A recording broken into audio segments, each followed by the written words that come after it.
Hello everyone, welcome back to another video. আজকে যেখানে চলে এসেছি এটা কিন্তু শুধু বাচ্চাদের নয়, আমাদের মতো বড়দের কাছেও কিন্তু এটা একটা ড্রিম, একটা জায়গা, একটা কার্নিভাল। এটা হচ্ছে ফুকেটের কার্নিভাল ম্যাজিক।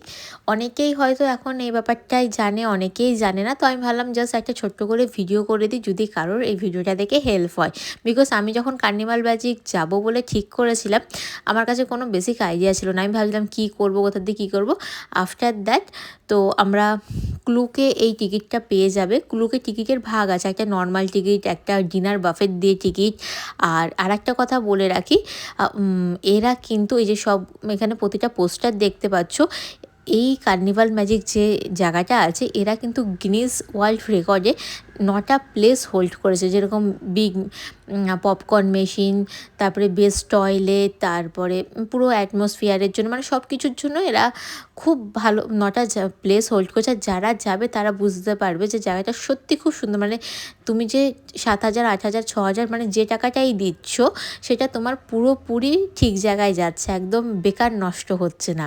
তো টাকা ইনভেস্টের আগে অবশ্যই আমরা ভাবি যে টাকাটা এতগুলো টাকা দিচ্ছি, আর দুজন গেলে অলমোস্ট 20,000 টাকা বা তার বেশি টাকা, যার যেরকম হচ্ছে। তো তখন আমরা ভাবতে থাকি যে জায়গাটা ঠিকঠাক নাকি, কিন্তু জায়গাটা অ্যাপ্রোপ্রিয়েট, পুরো ঠিকঠাক। আর যখনই এখানে ঢুকবো জাস্ট মনটা আলাদা চেঞ্জ হয়ে যাবে। মানে আমার তো হয়েছিল, বিকজ আমার ইনার চাইল্ডটা ওখানে গিয়ে জেগে উঠেছিল। আমি এইসব প্লেস খুব পছন্দ করি, বিকজ আমার মধ্যে একটা চাইল্ডিশ ব্যাপার আছে, এটা আমি নিজেও জানি। আর এইসব জায়গা গেলে না, সেই ছোটোবেলায় যখন আমরা টিভিতে বা কার্টুনে দেখতাম যে এরকম একটা মেলা বসে, এরকম একটা জায়গা হতে পারে, বাচ্চারা ড্রিম করে জায়গাগুলো, ঠিক প্লেসটা এরকম।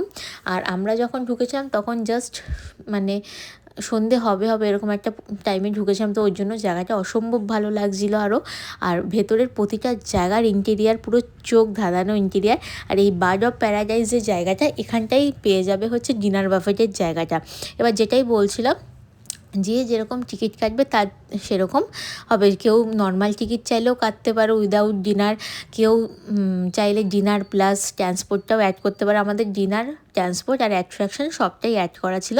আর ভেতরের যে বসার জায়গাটা আছে অসম্ভব সুন্দর, মানে ক্যামেরায় আমি একটুখানি বলতে পারি, ক্যামেরায় একদম ব্যাপারটা বোঝা যাচ্ছে না। মানে সামনে গিয়ে যখন আমরা দেখেছি না, অসম্ভব সুন্দর একটা জায়গা।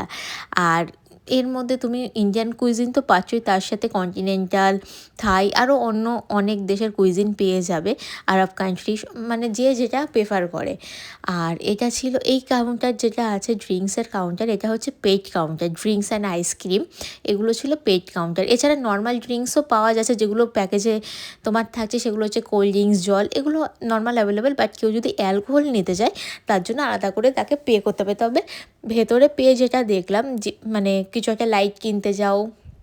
আর এটা কিন্তু ছিল বার্ড অফ প্যারাডাইসের ভেতরে টয়লেট। এখানের প্রতিটা টয়লেট কিন্তু এক একটা এক এক রকমের, প্রতিটা আলাদা আলাদা থিমে তৈরি। মানে কি সুন্দর টয়লেট, মানে ওয়াশরুমও যত সুন্দর হতে পারে, সিরিয়াসলি না দেখলে আমি তো বিশ্বাস করতাম না। তো আমি যত এক্সপ্লোর করছি তত ভাবছি এত সুন্দর একটা জায়গা হতে পারে। আর প্রচণ্ড নিট অ্যান্ড ক্লিন, মানে সেটা নিয়ে কোনো কথা হবে না। যদিও ফরেন কান্ট্রির সব জায়গায় প্রচণ্ড নিট অ্যান্ড ক্লিন হয়, কোথাও নোংরা থাকে না, সবাই সিভিক সেন্সটা সবারই খুব ভালো। তো যাই হোক, তো এখানে আমাদের দুটো শো ছিল। একটা তো ছিল রিভারা প্যালেসে যে শোটা হয়, যেখানে ফোন একদমই অ্যালাউ না। আর তারপরে ছিল কিংডম অফ লাইটসের যে দেখার, মানে পুরো লাইটের।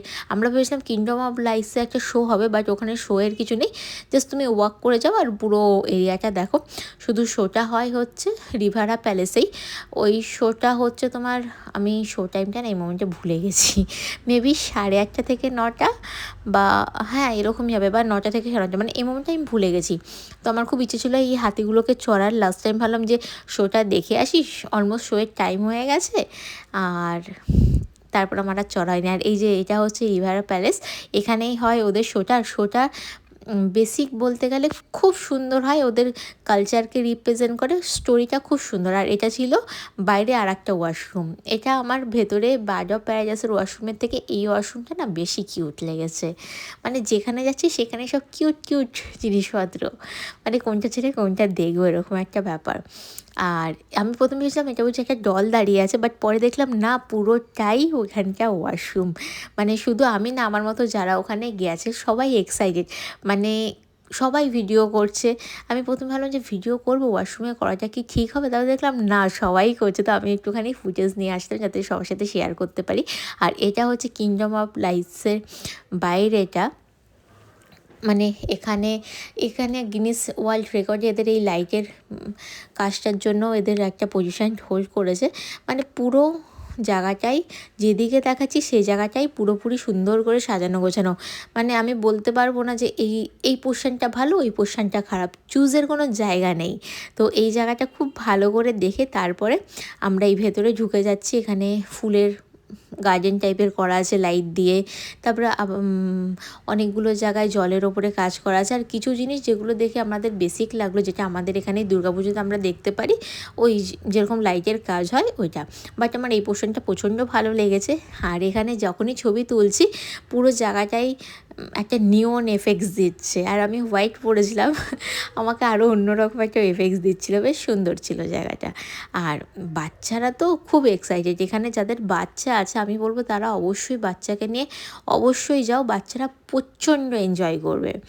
মানে বড়রা তো করছেই, মানে আমি তো নিজেই করে এসেছি, কিন্তু বাচ্চারা প্রচণ্ড এনজয় করবে। মানে কিছু কিছু বাচ্চা থাকে না যে অনেক সময় অনেক জায়গা পছন্দ করে না, বাট আমি একটুখানি বলতে পারি যে কোনো বাচ্চাই হোক, সে যদি ইন্ট্রোভার্ট টাইপেরও হয় তাও সে এনজয় করবে। আর এই ভেতরে প্রতিটা লাইটের ভেতরে এরকম লাইটের কাজ করা ছিল। আর এটা হচ্ছে বাইরের আর একটা পোর্শন। তো পুরোটাই হেঁটে হেঁটে ঘুরতে হয়। যাদের একটু বয়স্ক মানুষ আছে তাদের একটু কষ্ট হবে। আর যদি একদম ছোট্ট বেবি হয় তো আমি বলবো তারা একটু স্ট্রোলার ক্যারি করতে, বিকজ নাহলে এতটা পোর্শন হাঁটতে বাবা মাদেরই কষ্ট হবে। বাচ্চাদের তো হবেই, তার সাথে বাবা মারও হবে। তো স্ট্রোলার ক্যারি করাটা খুব বেটার। আর এই যে এনারা এখানে বসে আছেন, এনাদের সাথে ছবি তুলতে 300 না 400 ভাট করে লাগছিল। তো যাই হোক, দূর থেকেই দেখে নিয়েছি, যদি আমার ছবি তোলার ইচ্ছে ছিল না। আর এই পোর্শনটা বেশ ভালো ছিল। আর এই যে রিভারের ওপরে লাইটের কাজ, আর ওখানটা দেখে লাস্টে বেরিয়ে এখানে একটা জোকারের সাথে দেখা হলো। তো দেখে গেলাম চলো ছোটোবেলাটা আর একবার এনজয় করে নিই, কিন্তু কিছু করার নেই। পাশে একটা বাচ্চা এসে বলছে, আন্টি প্লিজ দেবেন? আমি ঠিক আছে। সো আজকের মতো টাটা।